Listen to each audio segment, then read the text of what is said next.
Hi, I'm Jeremy Robinson, and this is the 19th hole.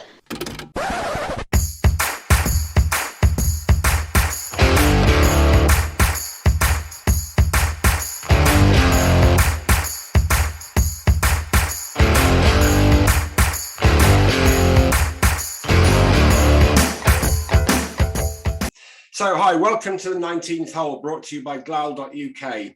So we're in the middle of a great British summer of sport at the moment. Wimbledon just finishing, British Grand Prix, Ladies European Football. And of course, why we're here is to talk about the 150th Open Championship, which is taking place at the home of golf.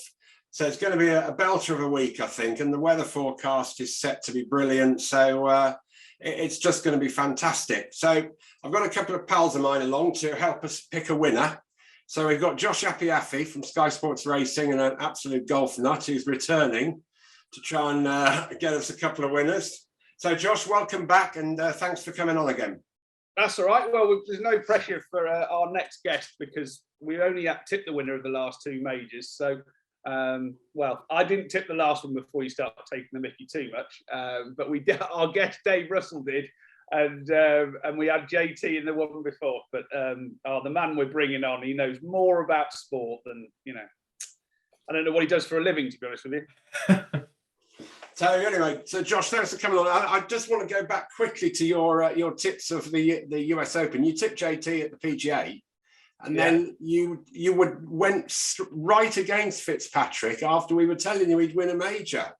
Absolutely, but you didn't tell me which one, Jerry. That was the problem. Right? It just turned out to be the next one.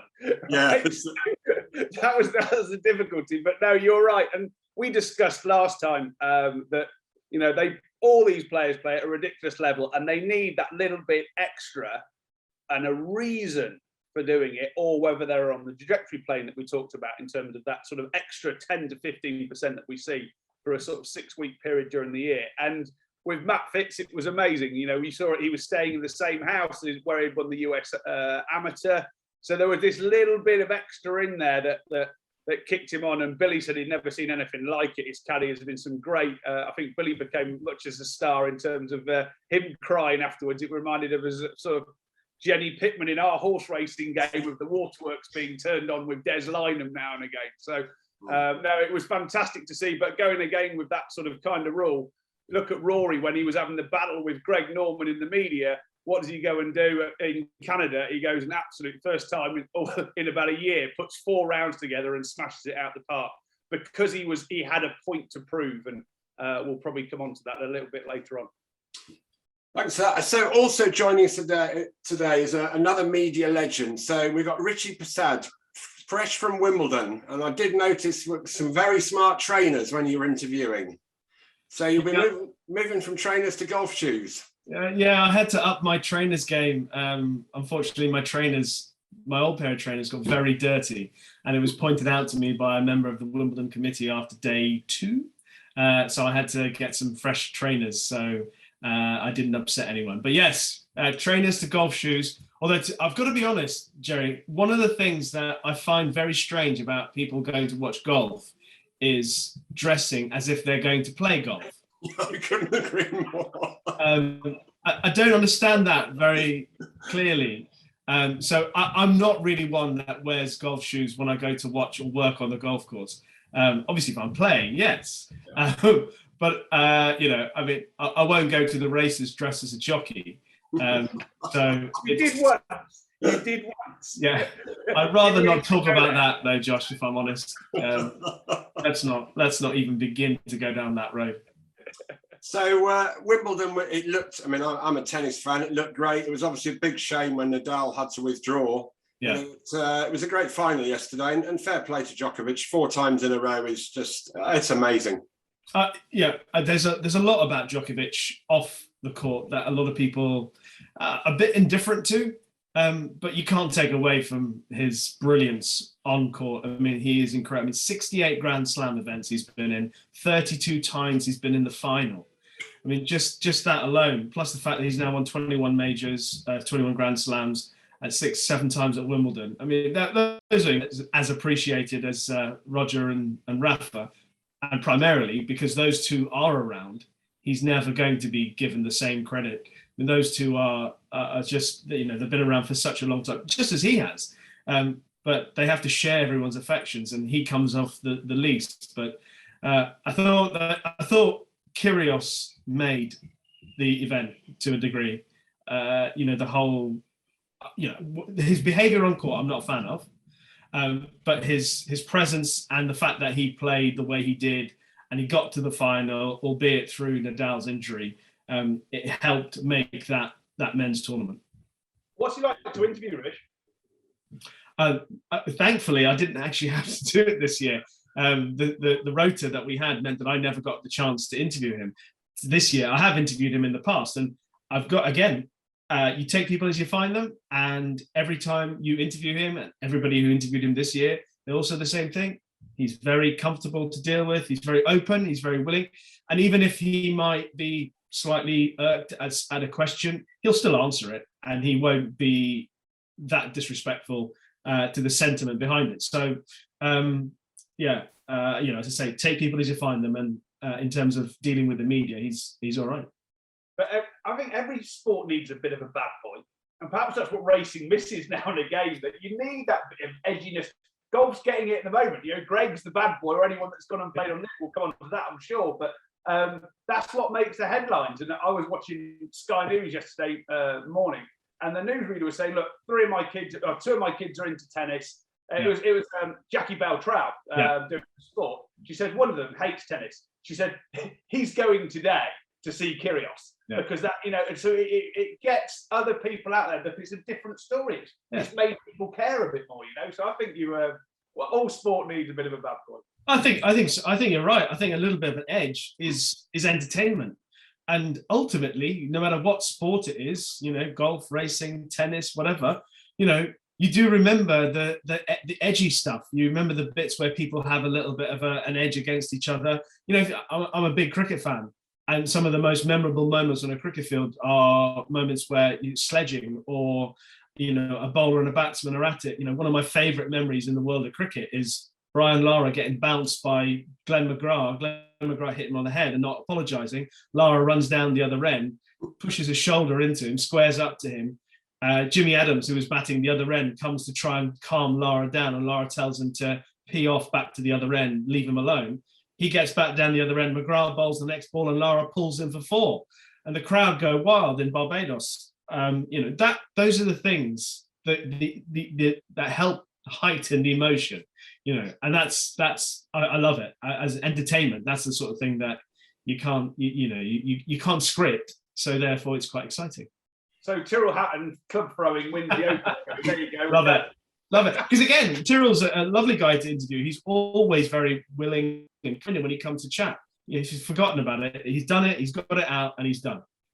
There's plenty of edge at the moment, as you rightly say, Josh, with Greg Norman and Lee. I see the RNA have banned him from the champion, which I think is a bit petty myself, because whether he'd been there today, I still think with it being the 150th Open, it's going to be a great event. And I think people would have go on about Liv a bit this week, but I think they'll forget about it and concentrate on the golf, and rightly so, really. So moving on to the golf, I've just got to have a little plug. I'm going up there today, but we've got one of our players that we manage, Jamie Rutherford from Woburn, who got through the qualifying at Prince's about 10 days ago, which is no mean feat in itself. Final qualifying is only 4 spots available, so we wish him the best of luck. But looking back at the Scottish Open this week, obviously the form man of the moment, Xander Schauffele, can he go back to back? That's the question. Can he win this week, and can he win the Open? I think the last person to do it, Josh, was Phil Mickelson in 2013. Absolutely, but it's not back to back because he won the JP Pro-Am as well. So I mean, he is absolutely flying, and he didn't just win it; he smashed it out the park. And so it was an interesting final round. Watching him yesterday, I only caught the highlights when I got back yesterday, and watched him over the last few holes. But it obviously, you know, it was tough enough. He got it over the line, but with Xander, he is amazingly good. He's slightly different to that Justin Thomas that we talked about the last time, when if he's got a sniff, he massively steps up and goes for it. Xander was there to, you know, you could tell he was, you know, he needed a couple of birdies, and again, he's won impressively enough, but he shot level par, didn't he? He's not gone, and it wasn't a final round surge. It was like, if we maintain this, we win it. So it was a slightly different mentality, I suppose, to the people that were behind him. But listen, Jerry, you're the pro golfer. What is the mentality there? Are you trying to protect a lead, or are you going out to try and score as low as possible? Well, I think he was just, I mean, when these people say, some of them say, I don't look at the leaderboard when they're winning tournaments, I just find it hard to fathom that, really, because surely you want to know what's going on around about you. It takes the way you play. I mean, it looked a great course, Renaissance. It stepped up to the plate. It provided a links course, firm, fast and running, which is what the players want. As you rightly say, he wasn't massively impressive, but he is the form player in the world at the moment. Not only the JP, he won the Travellers a couple of weeks ago as well. And so he's got to have a big chance, I think, at the Open. I mean, what do you think, Richard? Do you take much notice of the previous weeks or not? Well, I think so. I think since 2010, I think 7 players have won the Open having played in the Scottish. So it's generally a decent guide. And you mentioned Mickelson's the last to go back-to-back from the Scottish and win the Open as well. The good thing about Xander Schauffele, as you say, it's his run of form that he's keeping. Obviously we know that players go through a little dip in form, but he is on a good run this year. I think he's won 3 times this year, the Zurich, the Travellers, and obviously the Scottish, and obviously JP's Pro-Am. He's got good results at the Open before. He was runner-up at Carnoustie. He's a top player. He's going to be involved. Top player, high on confidence, you expect him to be around. I mean, the one big factor that I'm taking into account looking at the weather forecast this week is wind conditions. It's forecast to be quite windy. I think Friday, Saturday, there's quite a bit of wind around. It's going to get a bit testy for the players. Sunday, there's a potential for a bit of rain. So I think that's a major issue. And there was a bit of a breeze yesterday, but I don't think it's going to be anything like you're going to get at St Andrews. And that is what I think could cause a couple of players to struggle. As good as you're playing, you're having to deal with those conditions. That's a big factor in how I'm looking forward to this year's Open. Well, hopefully it won't be as windy as the last Open there. I think it was the last one when it got winded off for the day, didn't it? So, but a bit of wind.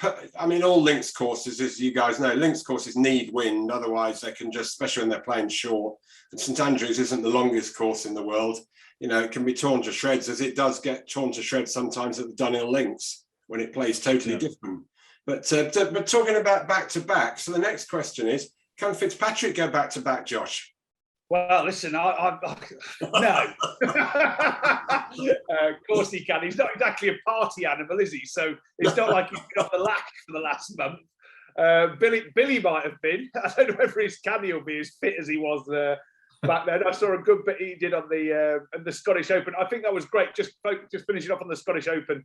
It's amazing how Liv has made that tour step up.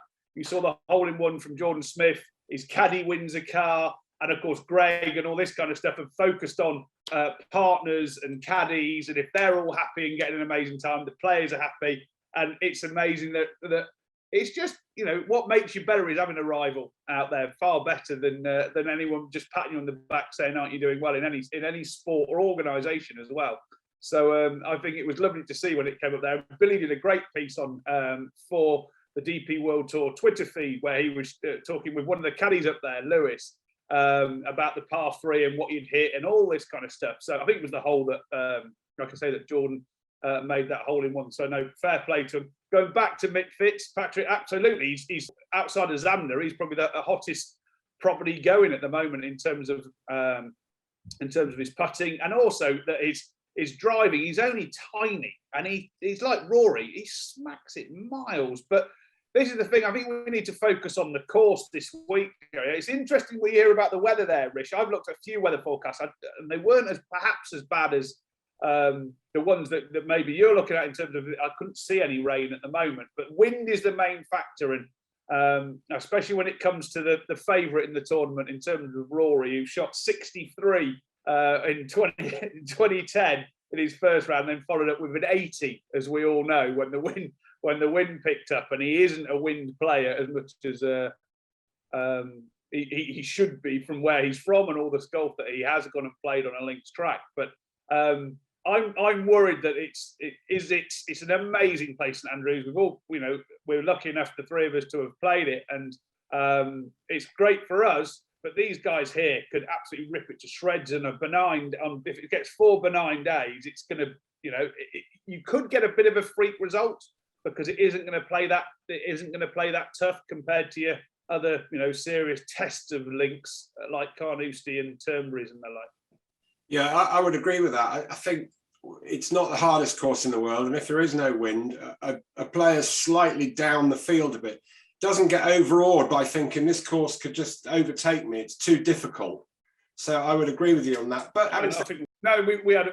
you were slightly frozen on our podcast there. Oh. But if you do freeze, don't worry. The viewers will be delighted because Rishi and I will just keep talking away. You can log back in whenever you want. But equally, if you look at the previous Opens, Zach Johnson winning, he beat Mark Leishman in a playoff. But equally, Mark knocks it out there. But Zach would nowhere near be known as a long hitter at all. In fact, he'd probably be seen as a short hitter. So it will play into it. It's going to run fast. So even the shorter hitters are going to be getting it up there. So it then starts to be all about short play. I mean, although the only video I've seen this week of Rory McIlroy is him stepping up and smacking it on the green on 18, 360-yard drive, and rolls it up to 12 feet. So as much as people say, oh yeah, it will bring the shorter players into it, it depends. If you're knocking it on one of those 7 shared greens or on 18, then surely length is a factor. Well, it certainly helps, but I still think that you don't have to be massively long to win round St Andrews. You just have to hit your bad shots left. You don't want to start blocking them right. Hook it round there and keep out the bunkers, and you're fine. Walked it a number of times, and looking at some of the other major, one of the other major course that everyone talks about hitting the right spots is Augusta, and I think St Andrews is similar. That you want to look at hitting the right spot so that if there is a miss, you miss in the right areas. And I know we talk about distance off the tee and stuff like that nowadays, but I think wedge play, how you put the ball on the green, whether you're playing the low chip shots or you're playing the running shots or whether you're going high, I think that's key. And from what I hear, word has reached me that Tiger apparently that's been his thing. In his preparation for St Andrews this year, he's been hitting thousands of wedges, trying to get his accuracy in approach play spot on in order to hit the right spot. So should you go slightly off kilter, you can miss it in the right area to keep yourself in a good position, and that will follow on, I think, from what you both have said about not having to worry about distance off the tee because it's not the most demanding course. And it will run because it has been dry. And when I mentioned the rain, Josh is coming late on Sunday for I believe, so we might get away with it. But it's going to be dry and it's going to be fast. It's going to be windy. It's going to run. So I think that's a key element in deciding the outcome. Can you remember with Tiger at Hoylake when he just took 4-iron, the maximum? I think he hit driver once on the first day. He hit it on 17 on the first day on that par 5. He missed it left, missed the fairway by Mars, but got on the green with his second, which was a 7-iron. I know because I followed him around every hole he played that year. And that was the only time he hit it. I know. Didn't you get done for stalking? He had even more security in those days than he did these days. They certainly kept me at arm's length. I actually saw a video yesterday of here's Tiger walking around. It's Sunday evening walk, with 2 wedges playing St Andrews. So you're exactly right. It's that could well be it. It's intelligent golf that could well win this. Trying to, let's hit it on every single green or near as close to the green as possible. Actually, Tiger's got a great mentality there, and it's hopefully the beefcake doesn't win it, but a thinking man wins it this week. Yeah, I agree with that totally. Just moving on then. So the top 5 players in the world: Scheffler, Rory, Rahm, Morikawa, and JT. Anyone in that group you fancy? I mean, obviously, clearly, all 5 of them could win, but whether you go for any of those 5, I personally wouldn't do. But yeah, well, I've had my biggest bet of the year on Rory, and I've been backing him at double-figure odds. As soon as he drops down, I stop betting him, and then they bring him back out again, and it tempts me back in. The reason being for that is, one, we do know he's the most talented golfer when he's on form. He's managed to string 4 rounds together, the Canadian. So we've managed to see it. I'm slightly nervous now. Rishi tells me the wind might blow a little bit. So, but I think it's in a controllable wind. He's fine. It's when when it's blowing a hoolie, he's just like, nah, he's definitely not up for it, because he's got such a high ball flight, hasn't he? And it's obviously going to be affected a lot more to him than a Lowry or someone that can really play those low punch shots into the wind and what have you. So I've been backing Rory after I've been backing him.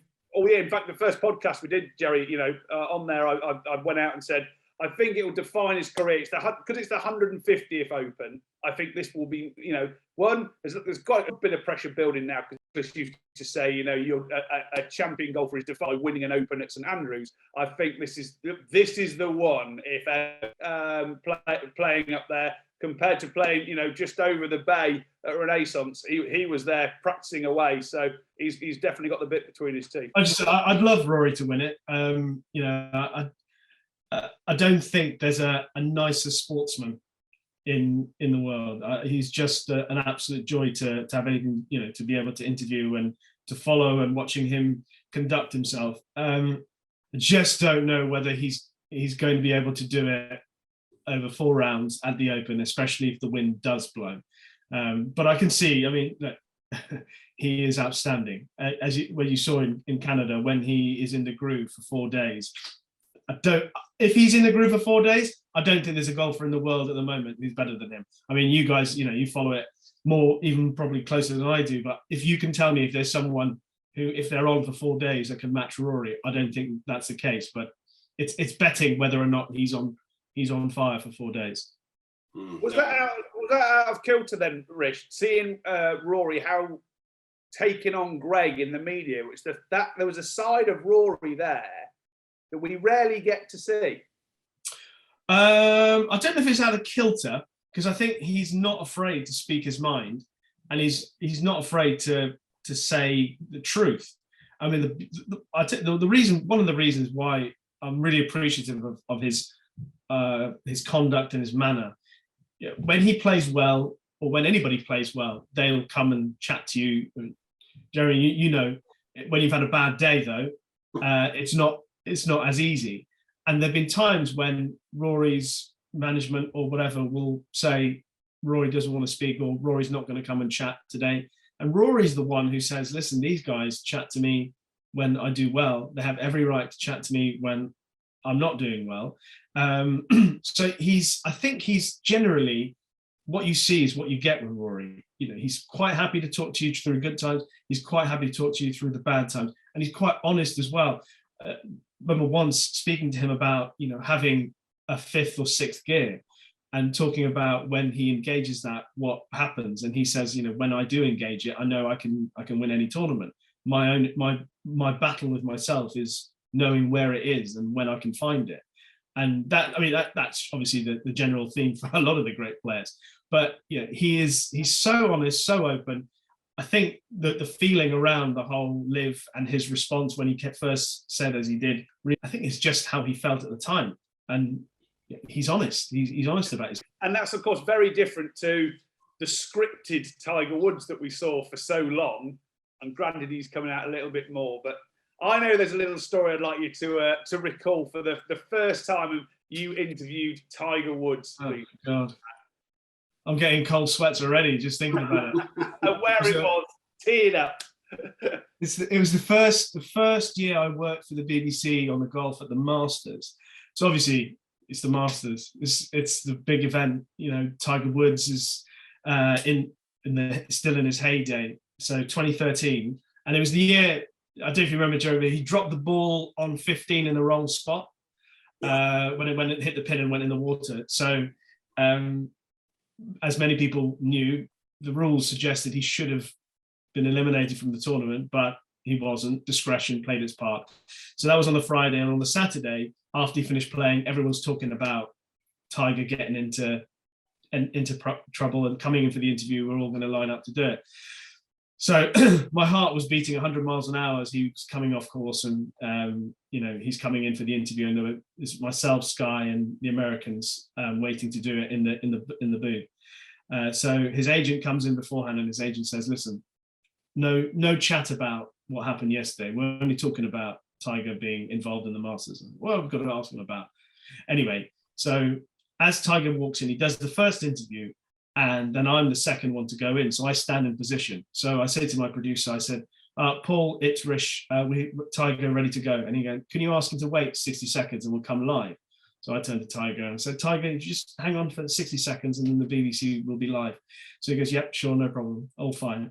At which point my producer then says to me, he says, hey, Rish, by the way, did you enter into the ballot to win a spot in the media day on Monday to play Augusta? So I'm looking at the camera like this and I'm going, yes, I did. So he says, you're in. I've just had the letter here and it says that you're in. So I'm now looking at him going, oh my God. So he says, have you got golf? Have you got clubs with you? So I'm like, no, I haven't. He goes, we'll sort that out. You got shoes, clothes, everything. We'll sort. And I'm like, no. So I'm getting beside myself now. I'm all over the shop here.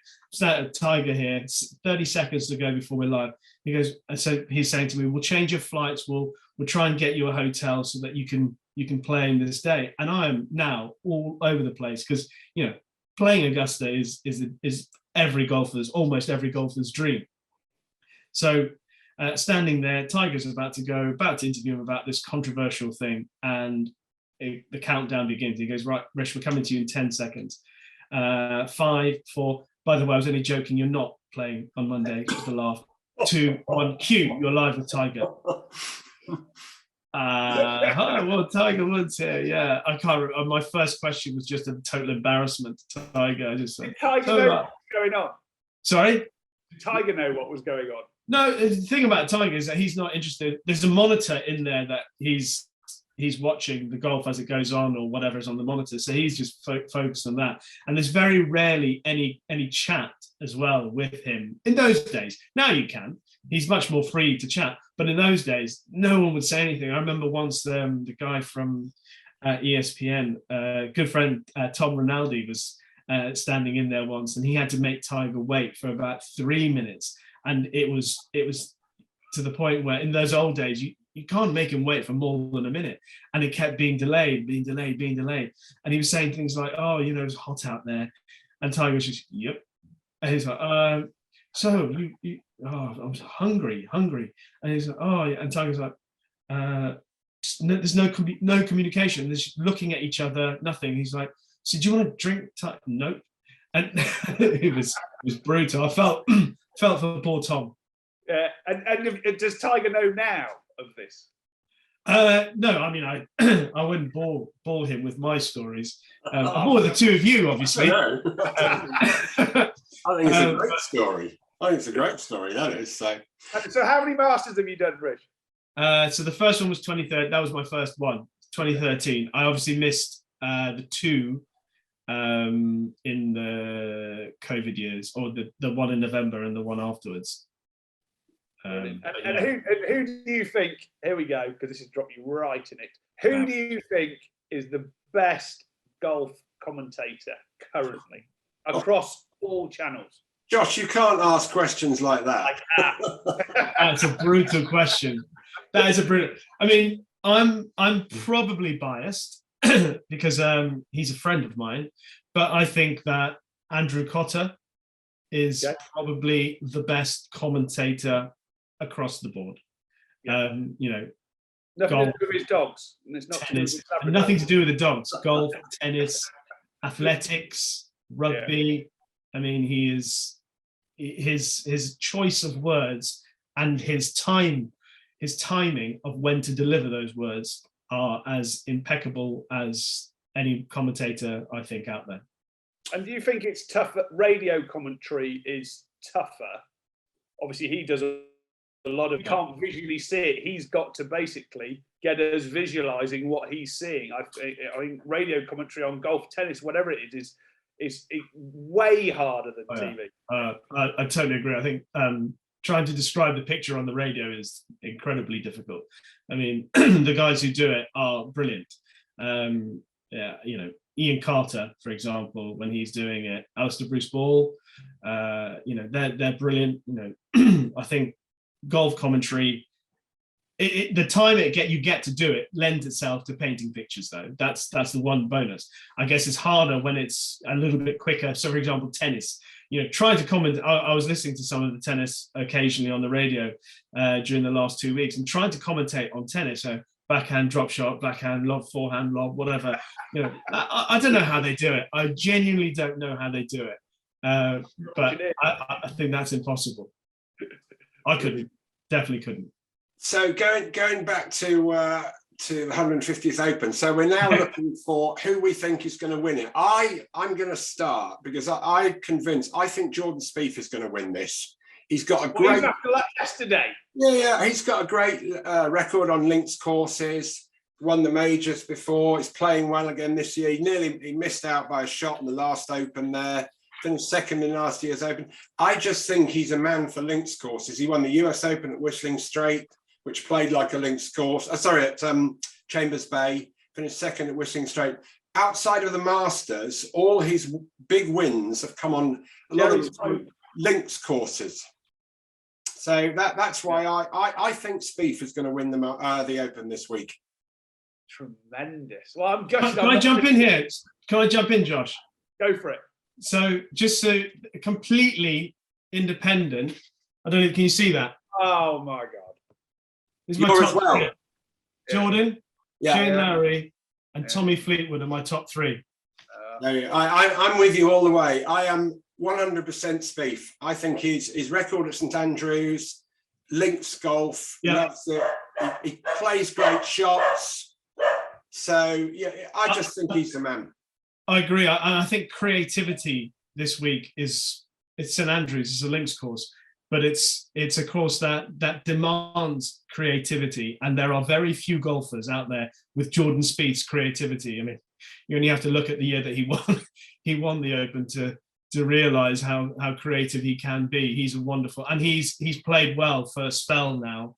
And I know obviously he had a double bogey on that par 3 yesterday, but bar that, I think there's enough in the way he's been playing recently to suggest that he's very, very close to playing his best golf, his most controlled golf. He's got control of a lot of elements of his game. So that's my pick, Jordan Spieth. My outsider is Seamus Power to go well. He's about 80-1 at the moment with Sky Bet. I think he's a great player. He's into the top. He's 36 in the world now, and he's very, very consistent on the PGA Tour. He's kind of not a household name over here, but I would go Spieth to win and Seamus Power as an outside bet. Josh? Yeah, as mentioned, I'm all in, as they say, casino wise on Rory. Have been for months. Win only, in a nice 165 runner field. No wonder bookies are posting record profits this year. But no, I sincerely hope it'd be an amazing story to define his career. And I think he's just in a good spot, and he's still got that little bit of edge about him, of something to prove against the Liv boys and Greg Norman. So, and it'd be interesting now the Liv boys are back on the range upsides him after all his comments. So there could be a bit of edginess down there while Rishi's barging in for an interview before they tee off. So. We know he plays that course phenomenally well.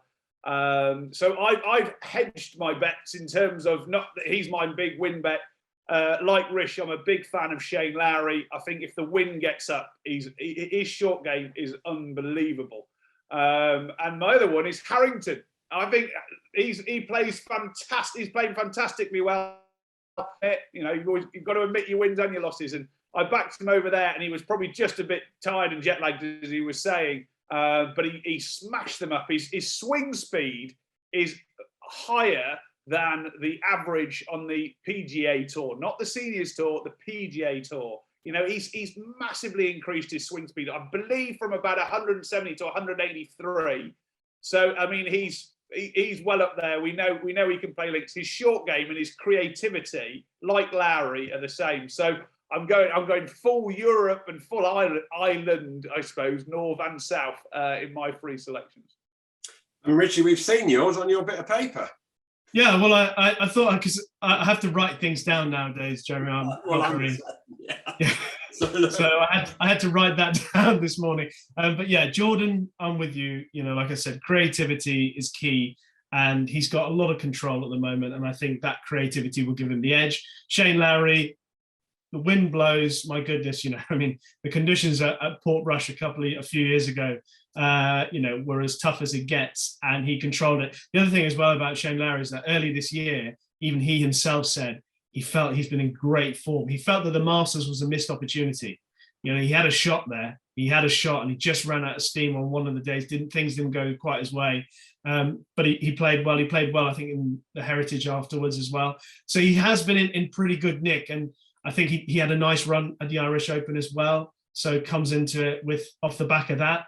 So I will have him as one. And the other one I put up there was Tommy Fleetwood.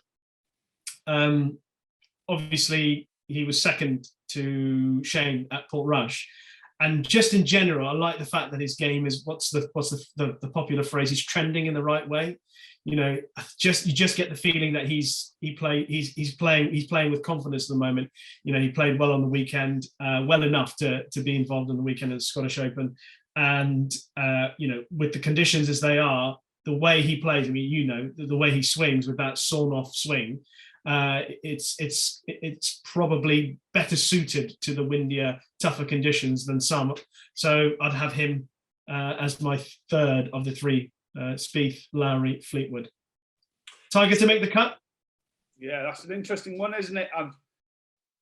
My answer is yes, because it's the flattest course. We know, and like you say, he's shown a card of what he's concentrating on, and he's just he'll make the cut. But I just don't think people say he could win another major. When you see the shape of his leg, it's amazing he can walk, let alone swing a club. So, yeah, I would agree with that. We spoke about it before, Josh, didn't we? About, you know, St Andrews is dead flat. You know, if he's going to win another one, this could be the one. But when you watch him walking about, you just can't see it. The intensity of 4 days and the practicing, and I think it's just a fair effort. He's played 2 tournaments this year, both majors, and he's made the cut.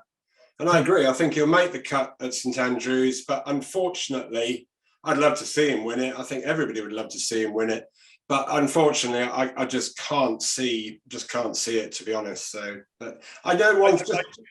Yeah, I do struggle when he's limping sort of around, and you're like, he's an amazing man. He has nothing to prove, and I hope there's got to be a stage at some point where he goes, you know, I'll hit the first tee off and what have you, but he's still got that sportsman in him. It's a bit like seeing, you know, in our game, there was an amazing champion jockey called Richard Dunwoody, who got injured before his time, if you know what I mean, and just has battled mentally as well as physically. He never could ride again, but he's still trying to find the stuff that he was doing when he was 20. He's now, you know, he's probably coming up 60 now, but never found contentment. And I hope that we don't see something similar.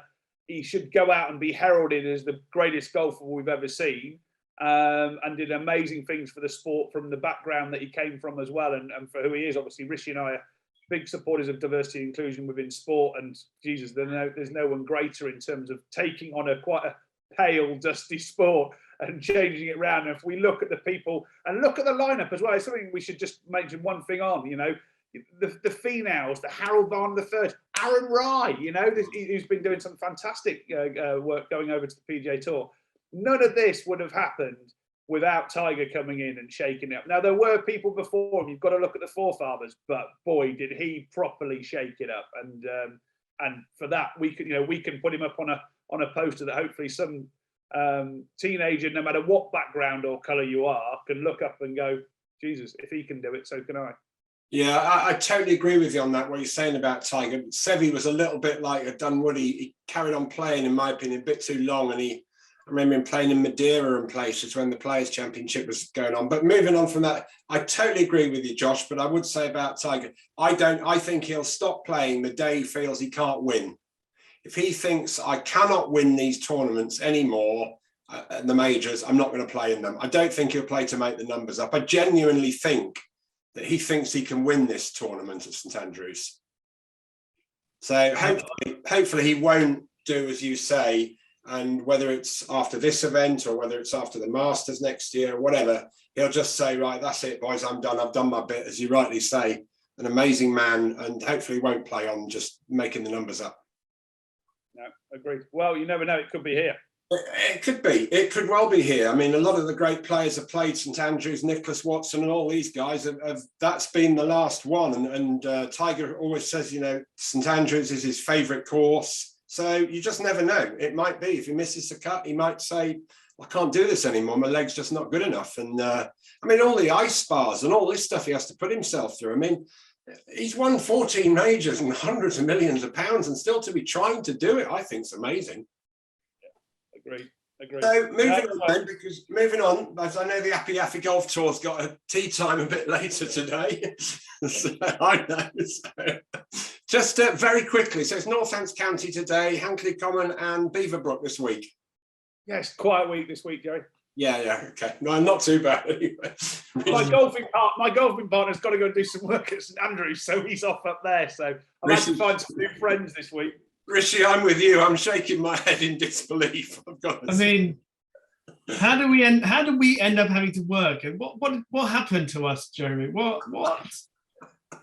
It's a choice, chaps. It's a choice, isn't it? Anyway. So moving on, every podcast we do have a quick word about Liv, talking about Greg Norman, etc. It's moved on a lot in the last few weeks, and I believe it's going to move on a lot the week after the Open. I think there's going to be 2 or 3 big name players, and I'm not mentioning any names, but there's going to be 2 or 3 big name players who are going to be joining the Liv. And I think the sooner, as we've said before, Josh, the sooner the authorities in golf now get together and get this thing sorted where it benefits everybody. I just can't see anybody who wants to argue against that. Yeah, I'll be interested to hear Rish views in a second. For viewers of this podcast, this is the 3rd podcast I've done in terms of around the majors, and it has changed throughout. Has it changed? My view hasn't changed, but the flow of what has happened is changing, and the momentum in various different ways, the ebbs and flows, I suppose, has changed. So it's more commenting on that, whereas I was a big believer in sitting down at the beginning. As soon as Greg was the face of it, it was going to be a battle. It wasn't going to be a negotiation or a discussion, because there's too much emotional past history involved when it comes to Greg and the tours. But where we're at now, and I've talked to various different commentators and friends and golfing friends and professionals since, and across all sport, and money wins. It's a sad fact. Money generally wins in whatever you talk about, because it just does. So you've got to start working. As much as I hoped they'd have gone about it a different way, they need to get off their high horses, the PGA Tour and the European Tour, which has just, I think, been shown to be very weak throughout this process.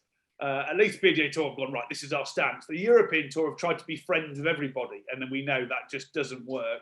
The Asian Tour decided to go to bed with Liv. So, and they look very strong on the back of it with the Slaley Hall event and what's going to happen moving forward. So hopefully, it'll be very interesting if any of them do come across. I'd rather it be the meetings with the tours rather than more players jumping across. We need to work out what professional golf looks like over the next decade, and those conversations need to start now. Richard, you'll hear some rumours this week, mate, I'm sure. Yeah, no, it's obviously the first time being on the golf tournament for me since this has all happened.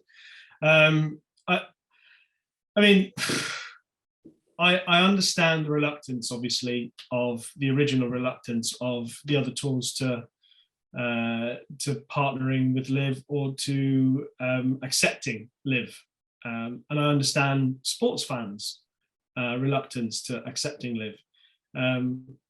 That when you listen to someone like Rory talking about, how he would never join the Liv Tour and how it's disappointing when other players who've said that they wouldn't have done. You do feel that sense of congruence from him, and you think, yeah.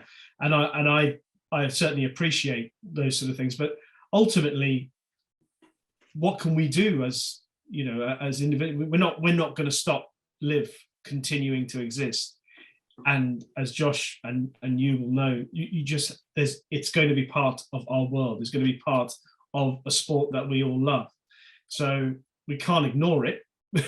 Of course we can't ignore it, because a load of the best players are already signed there, and a load of players, will, as you point out, Jeremy, more players will go. Seeing Paul Casey sign to live the other day was a big surprise, considering the stance he took, 3 or 4 years ago. So that it's a constant stream heading in that direction. And if that is the case, then there is the only option that is left is to work together, because otherwise, the last thing you want is things to become even more fragmented than it already is. And just in the wider picture of the morality behind it, where do you judge live, and where do you judge what the sport does in comparison to everywhere else around the world and every other industry around the world? It's a very hard way, or a very hard thing to do, to separate the issues that are involved with wanting to extricate yourself from live and from Saudi Arabia, when it's infiltrated, or the human rights element of things infiltrates so many elements of society and sport, yet people don't make such a big song and dance about it every day. But because the money and the amount of the amount of rewards that are up for these golfers is so vast, and it seems so obscene, and it seems that all these people are going to benefit from it, who are already millionaires. There's an element of jealousy. There's an element of, it's a hard one to describe, because I think there's quite a bit of emotion in it. But what I don't want to be as a human being is being a hypocrite and going, well, I think the live golf tour is terrible, when there's a huge element of what already exists with live, or what exists in the whole live discussion that exists in all other areas of life and sport. So I think we've got to live with it. Well, I agree with that. What a lie that is. So good, just wrapping up, I've got a couple of questions moving on to racing from a pal of mine. He first asked, will Emily Upjohn win the Irish Oaks this week at the Curragh? And if so, can he go on and win the Arc? She said. Emily Upjohn, I'm going to say, after the Oaks, I wasn't adamant that Emily Upjohn was an unlucky run, but Tuesday didn't have the cleanest run either, and yet she beat her. And there was a point in the straight where Emily Upjohn was probably a head or so in front, certainly upsides Tuesday. Tuesday actually quickened up slightly better, I felt. So for my money, I know Tuesday ran in the Irish Derby, but I'd stick to what I saw on the Oaks between those two fillies, and I believe that Tuesday might still come out on top when they meet again in the Irish Oaks. And as for the Arc, I personally think Desert Crown, we're talking about a potential all-time great. So he would be my selection. Sorry. That's all right. Josh, quickly, I know you're going to golfing. Well, actually, I think Emily Upjohn. I think I would be backing her. I think I wasn't impressed with Tuesday in the Derby. Yes, it's an amazing horse, as Rishi's alluded to, in terms of Desert Crown. And I agree with him in terms of the Arc. But my problem with the Arc of Triumph is it all depends on what the ground is, because it can be absolutely bottomless there. So, and we can see we've had some big shocks in that as well over the last few years. But when it comes to this weekend, I'll go against my my fellow mucker there, and I'll be backing Emily Upjohn if I was asked to have a bet. Something else will win it. Yeah, exactly. So, last racing question for you, Rishi. We asked Ollie and Josh, or I did, Constitution Hill or Honeysuckle for next season. Josh went Honeysuckle and Ollie went Constitution Hill. Constitution Hill. I would have a lumpy bet on him at odds. At the I looked on Betfair, by the way. He's nearly 2-1 at the moment for the Champion Hurdle.